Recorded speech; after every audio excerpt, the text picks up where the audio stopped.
ആരോഗ്യ സർവകലാശാലയ്ക്ക് കീഴിലെ college union തെരഞ്ഞെടുപ്പിൽ ഉജ്ജ്വല വിജയം നേടിയവർക്ക് ആദരമൊരുക്കി എസ്എഫ്ഐ പാലക്കാട് ജില്ലാ കമ്മിറ്റി. എസ്എഫ്ഐ സംഘടിപ്പിച്ച സ്നേഹാദരം സിപിഎം കേന്ദ്ര കമ്മിറ്റി അംഗം എ കെ ബാലൻ ഉദ്ഘാടനം ചെയ്തു. പ്രതിസന്ധികളെ തരണം ചെയ്ത് ത്യാഗോജ്വലമായ പ്രവർത്തനങ്ങളുമായാണ് എസ്എഫ്ഐ മുന്നേറിയതെന്ന് എ കെ ബാലൻ പറഞ്ഞു.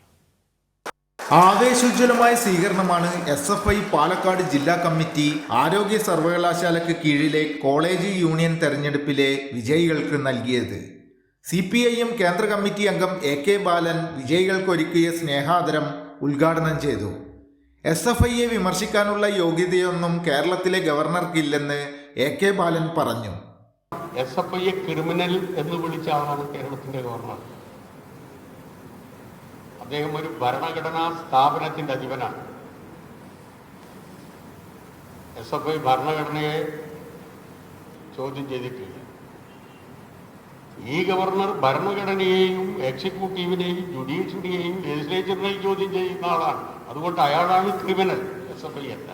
എസ്എഫ്ഐയെ ക്രിമിനൽ എന്ന് പറയാനുള്ള ഒരു ധാർമ്മികമായ അവകാശവും ഗവർണർക്കില്ല. വിജയികളായ യൂണിയൻ ഭാരവാഹികൾക്ക് എ കെ ബാലൻ ഉപഹാരങ്ങൾ സമ്മാനിച്ചു.